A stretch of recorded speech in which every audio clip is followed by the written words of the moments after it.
O Henri Lefebvre discute o quê? Paris, na Revolução de 1848, a classe operária morava próximo ao centro, onde morava também a burguesia. O que vai acontecer? Quando eles fazem as barricadas, as ruas são muito estreitas. A polícia tem grande dificuldade em entrar nessas ruas para atacar os operários. Porque as ruas são estreitas, são todas sinuosas, que é da Paris ainda antiga. Bem, eles conseguem resolver que acaba a Revolução. Para tentar não ter mais isso, o que eles vão fazer? Eles vão começar a fazer os boulevards nas cidades, segundo a Henri Lefebvre. E esses boulevards servem para quê? Para expulsar a classe operária dessas regiões para as regiões mais periféricas. Então, esse projeto, que depois vai ser também feito no Rio de Janeiro, com um cara chamado Bagachet, que é francês, inclusive, né? E também em São Paulo, né? Ele tem por trás essa ideia de modernização da cidade, né? Mas, na verdade, para o Henri Lefebvre é o quê? Para tentar fazer com que as classes populares elas sejam alijadas do centro e elas vão para as periferias. E aí, o que ele vai discutir, o Henri Lefebvre, nesse momento aí? Que esse modelo não deu certo. Porque mesmo assim, os operários voltaram novamente para as regiões centrais da cidade de Paris. Então eles tentaram fazer esse boulevard para expulsar as populações, né, para expulsar os operários, mas nesse momento aqui os operários voltam para a cidade que eles vão ocupar essas regiões. Então basicamente é isso que eu trabalhei, que o Henri Lefebvre também está mostrando. Então, 10%. Bom, então só para provar um pouco do ponto de vista estatístico daquilo que nós estávamos falando, eu peguei, por exemplo, aqui nós temos, cada número desse representa um distrito. Esses distritos, né, menores são os mais antigos, né, com a operação menor, são os distritos mais antigos. O distrito 1 e 6 são distritos da velha Paris. Os distritos 17 e 20 são distritos da Paris recente, anexada a partir de 1859. Né? Então a gente observa aqui muito claramente pela estatística como se dá essa movimentação. Por exemplo, em 1861, esse primeiro distrito aqui de Paris, que é um distrito antigo, então, ele tinha 89.519 habitantes. Em 66, alguns anos depois da reforma, esse distrito diminui, decresce, passa a 81.665 habitantes. Em 72, logo depois da Comuna, ele ainda tem uma densidade menor, densidade populacional menor, o que prova que houve uma migração, um decréscimo populacional nos distritos centrais, os mais antigos. Isso acontece também no sexto. Em 95, tem um pequeno acréscimo em 66, em 72, cai para 90 mil, 90.288. Os distritos mais recentes, aqueles que foram anexados, eles vão apresentar justamente a evolução dessa. Eles vão crescer. 75, 93, 101, 70, 87, 92. Ou seja, o que essa estatística está mostrando é que os distritos periféricos, eles crescem, enquanto os distritos centrais, eles encolhem do ponto de vista populacional. Decrescem, né? Isso mostra o quê? Que há uma expulsão da classe operária do centro para a periferia do país. Representada aqui nos distritos de número 17 e 20, que estão aqui nessa área anexada, área cinza, que corresponde àquela anterior cor de laranja. Tá? Ou seja, isso está mostrando, está evidenciando que há uma política deliberada no Segundo Império de expulsão, né, da classe operária do centro da cidade de Paris e que continua, em alguma medida, depois da Comuna de Paris. Embora isso não impede, como muito bem colocou o companheiro, não impede que, durante a Comuna, esses trabalhadores da periferia viessem a ocupar o centro das barricadas. Não impede. Embora isso não tenha acontecido sistematicamente. Bom, e aí a Comuna de Paris, né, ela vai começar no 18 de novembro, no 18 de março. A Internacional tem em Paris 35 sessões. Existe um birô central, como nós falamos na intervenção de ontem, E existem as seções distribuídas nos 20 distritos de Paris. Nesse momento, né, de fevereiro de 1871, vai se criar em Paris um comitê central da Guarda Nacional e a Federação dos Distritos 254 batalhões. E aí cabe uma explicação aqui. Em Paris, no início da Comune, você tem 264 batalhões. Cada batalhão é dividido em mais ou menos 4 companhias. Em alguns deles, 5 companhias. Não é?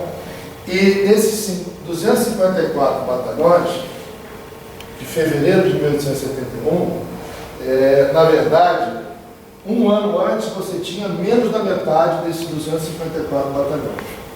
Eram mais ou menos de 60 a 70 batalhões em toda Paris. O que aconteceu para que de 70 batalhões nós subíssemos para 254 batalhões? O que aconteceu? O grande motivo do crescimento do número de batalhões da Guarda Nacional foi o cerco. Lembra o cerco de Paris? Durante o cerco de Paris, o número de batalhões cresceu muito, mais do que dobrou. Na verdade, mais do que triplicou. Né? O que vai acontecer? Esses batalhões eles vão crescer exatamente nos bairros da periferia. Quando eu falo que os batalhões vão crescer nos bairros de periferia, eu estou dizendo uma outra coisa. O que eu estou dizendo?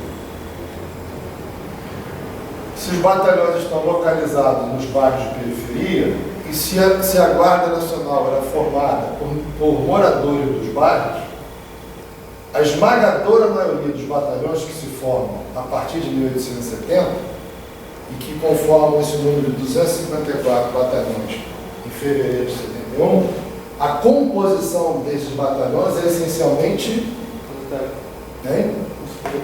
de proletário. Está entendendo? A diferença, por exemplo, da Comuna de Lyon, que durou 4 dias, para a Comuna de Paris, que durou 72. Está dando para entender isso? Ou seja, o número de batalhões da Guarda Nacional, esse número que cresce, dá à Guarda Nacional uma nova fisionomia. Qual é a nova fisionomia da Guarda Nacional? Ela se torna essencialmente uma milícia proletária. Por que o governo permitiu que isso acontecesse? Por uma circunstância muito particular. Qual foi a circunstância muito particular? O cerco de Paris pelas tropas prussianas. Está entendendo? Uma circunstância, ela tem um peso importante no processo. Isso é fundamental, porque nos traz de novo aquela discussão da interdependência das esferas. Um fenômeno político foi fundamental para que a Guarda Nacional crescesse, ganhasse densidade no que diz respeito ao segmento proletário. E logo a seguir, a assinatura do Tratado de Paz e a eleição daquela Assembleia Nacional extremamente conservadora, logo a seguir, a Guarda Nacional se organiza num Comitê Central de Guardas Nacionais, ou da Guarda Nacional. Um Comitê Central que se parece muito com um Comitê Central que foi criado para organizar aqueles clubes revolucionários que cresceram a partir de 1868. E, sintomaticamente, os membros dos clubes revolucionários, assim como alguns membros das 35 seções espalhadas por Paris, vão ingressar exatamente em que lugar? Em que espaço? No espaço da Guarda Nacional. Varlin é um guarda nacional. O que quer dizer isso? Quer dizer que ele tem cultura operária, tem concepção ideológica revolucionária e tem um fuzil na mão. Estão percebendo qual é a conjunção de elementos? Não é? Uma estratégia, então, né? Oi? Não é necessariamente uma estratégia. Está em quê, por exemplo? Por exemplo, é uma estratégia do Varlan e do pequeno grupo. Daí a discussão do federalismo. Isso não vem do Conselho Geral da UP. Isso vem da experiência do Varlan no seu bairro, no círculo de encadernadores, como membro do Bureau Central do Paris. Né? Então, o que acontece? Dentro dos círculos, né, círculos de batalhão e conselhos de região, que são esferas escalonadas da própria Guarda Nacional, a Guarda Nacional vai estabelecer como premissa que todos os seus comandantes devem ser escolhidos pelo voto. E essa condição de comandante pode ser revogada a qualquer momento. Por quem? Por aqueles que elegeram os comandantes. É a mesma lógica defendida dentro da onde? Da Associação Internacional dos Trabalhadores. E aí começa aquela discussão de ontem. Qual a diferença entre você ter um comandante eleito, com a possibilidade de ter a sua condição de comandante revogada, de uma estrutura tradicional, de um comandante nomeado? Qual a diferença? Você não pode questionar. Hein? Você não pode questionar. Quando você não pode questionar? Quando é nomeado. nomeado. E quando ele é escolhido com possibilidade de revogabilidade dessa decisão? Ele tem que ser necessariamente o quê? Alguém afinado com a posição da vaga. E aí tem essa questão assim também, né? Que você pega hoje, a polícia, o comandante, quem determina é o Estado, eles só vão aceitar é aqui que determina esse aceite. Eles não podem questionar, porque existe uma hierarquia dentro da questão militar que eles têm que aceitar. Ali não. Ali eles aceitam porque é uma aclamação deles. Então não é um elemento estranho que fica ali dentro. Vamos falar que nem outro. E não é só. Um guarda nacional não é um policial militar. A profissão dele não é a Guarda Nacional. É importante que se diga. O encadernador, ele antes de ser um guarda nacional, ele é um encadernador. O Varlan, por exemplo, ele é da Guarda Nacional, mas continua com identidade proletária de encadernador. Estão entendendo? Ele tem as duas funções na sociedade.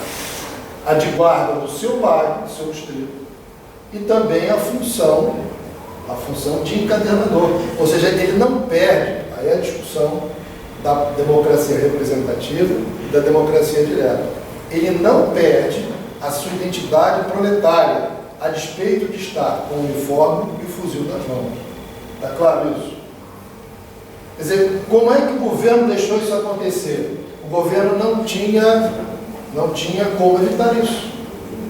Porque os batalhões tiveram que crescer para onde Paris cresceu. E para onde Paris cresceu? Para a área proletária, para a periferia. O governo não pode fazer muita coisa. Está claro isso? Isso é muito importante de entender, porque é uma circunstância que potencializa uma organização. Então, esses elementos conjugados, eles são fundamentais para a gente entender a diferença da democracia representativa, né, para a questão da delegação. Na verdade, os comandantes da Guarda Nacional não são representantes da Guarda, eles são delegados da Guarda. Porque a delegação, ela está sujeita à revogabilidade. Isso é uma questão muito importante. Eu não sei como é que você avalia, mas, por exemplo, aqui também serve para a gente ver que o federalismo não necessariamente implica todo mundo decidindo sobre tudo em todo momento, né? Ou seja, se aceita essa delegação com controle da base, né? E mandato revogado, né? Não é uma coisa de todo mundo falando ao mesmo tempo, né? E vence aquele que consegue levantar o maior número de mãos, né? Não é bem assim, né? É um processo que implica também em quê? Em relações de confiança. Não é? Por exemplo, por que um sujeito é escolhido comandante da Guarda Nacional? Porque ele, em alguma medida, apresentou qualidades que o tornam vocacionado para assumir essa tarefa. Não é uma situação que, por aclamação, que ele é gente boa, né? Tem toda uma questão, uma discussão, porque nas mãos desse comandante está a integridade física dos seus comandados. E ninguém vai ser, obviamente, né, incauto de escolher um comandante que não tenha as capacidades, né, para assumir um determinado cargo como esse. Essa é uma discussão muito interessante, porque aquilo que o Felipe colocou, né, nos coloca distante daquela ingenuidade, né, de um espontaneísmo que acontece à prova, inclusive, da própria ideia de organização, né, ou contra ela, muitas vezes. É bem assim. E a questão do fogo? Vou chegar já. E aí, bom... E essa questão da criação, da composição de classe da guarda e a estrutura dela, também tem um fator de contingência muito forte, porque além do cerco de Paris, o exército estava, boa parte dos soldados estavam presos, generais, estavam todos presos na Alemanha. Então o governo fica impossibilitado tanto de reestruturar um exército, né, tanto de colocar o exército na guerra novamente, quanto de nomear os representantes. Então o fato de ter que apelar, armar o povo para defender Paris é um fato contingente, né? Não foi uma escolha deliberada. Foi a única opção que restou. O governo de defesa nacional só podia fazer isso. E também é engraçado que na comuna, quando é instituída a comuna, a Guarda Nacional ela vai ter tem essa eleição dos seus delegados lá, dos ROMAs, né? E ela vai escolher, se eu não me engano, não sei o número, mas tem generais do exército que são escolhidos, né? E para ter essa ideia de que e eles defendem não o socialismo e tal, mas eles entram porque eles acham que era dever deles defender a pátria, né? Esses generais assumem o comando da guarda eleitos pela base com o intuito de defender a pátria. Então, assim, alguns são só patriotas, são socialistas. Exatamente. E para deixar essa imagem de que a Guarda Nacional o projeto dela é um projeto de defesa nacional, não é um projeto socialista e tal. A questão dela migrar para o socialismo também não tem necessidade nenhuma. Não é uma escolha deliberada, né? Exatamente. É uma escolha deliberada. É também, em alguma medida, uma contingência, de fato. Vamos lá. Eu vou falar já da questão dos soldos, tá? Mas, o que acontece? No dia 18 de março, o governo, né, do Thiers, que é o chefe do executivo, decide, diante das evidências de uma Guarda Nacional cada vez mais hostil ao poder, ele decide confiscar os canhões que estão nas mãos da Guarda Nacional. Ou seja, seria uma operação em alguma medida delicada, porque os canhões estavam sob a guarda da Guarda Nacional.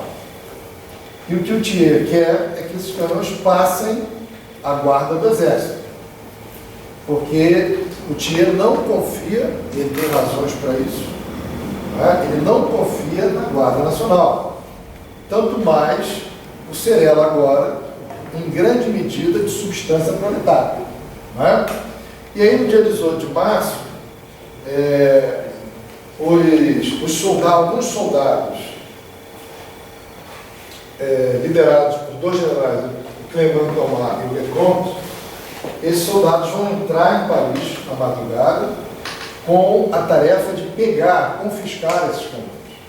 E nesse momento, esse momento é um momento, digamos assim, muito importante do ponto de vista da imagem, do ponto de vista do apelo, né, da eloquência do que aconteceu, muito importante para a Comuna de Paris, porque principalmente as mulheres que atuavam em clubes revolucionários, é bom que se diga, existiam clubes mistos e clubes revolucionários só de mulheres. As mulheres que não tinham direito ao voto. Esses clubes revolucionários, boa parte deles concentrados ali nessa parte mais alta em Montmartre, onde estão aqui enfileirados esses canhões. Essas mulheres, pela frente, professora de Montmartre, muito conhecida, Louise Michel. Essas mulheres vão denunciar, vão, né, dar o alarme de que, mostrando que os soldados estão vindo para confiscar os canhões. E aí, os soldados da Guarda Nacional vão sair, né, dos quartéis e vão impedir que esses canhões sejam confiscados. E acontece também o inusitado, o imponderável, né? Os próprios soldados das tropas, lideradas pelos dois generais, se insurgem contra os generais. E esses generais são então presos e sumariamente fuzilados. Aqui está a imagem do fuzilamento desses dois generais, né? São fuzilados pelos seus próprios homens. É interessante porque esse fato, né, esse evento, é que dá início à Comuna de Paris. É no 18 de março, com o fuzilamento dos dois generais, o que provoca no dia seguinte, no dia 19, a fuga do governo para Versalhes. Então o governo foge de Paris, Thiers e os funcionários do primeiro e do segundo escalões fogem de Paris para Versalhes e montam em Versalhes o governo, entre aspas, de fato da França. E aí você tem, a partir do dia 18, dois poderes na França. Um em Versalhes e um em Paris. O que eu acho importante sublinhar aqui é o seguinte: o governo de Versalhes, ele chegou ao poder pela legitimidade do sufrágio universal. O sufrágio universal representa o quê? Representa aquela perspectiva burguesa de 48, de que a sociedade ela é o simples somatório das partes e que, portanto, um voto individual, no seu somatório, representa a vontade coletiva. Essa é a lógica liberal. A lógica de que a sociedade é o simples somatório das partes. Correto? Essa lógica do sufrágio universal é essa lógica que dá legitimidade ao governo que foge para onde? Para Versalhes. Isso é importante por quê? Porque nesse momento, no 18 de março, a ideia do sufrágio universal, ela não mais se confunde com a democracia operária. A democracia operária ela vai ter uma outra virtude, completamente diferente das virtudes burguesas, representadas aí pelo sufrágio universal. Qual é a virtude operária? Não é a democracia representativa, mas sim a democracia direta. Democracia direta que se faz não mais pela representação, e sim pela delegação. Qual é a diferença? Nós já falamos, mandatos, que podem ser revogados a qualquer momento. Questão dos soldos, salários. Por exemplo, os delegados da Comuna de Paris não podem receber salários, soldos, acima da média salarial de um operário qualificado de Paris. Correto?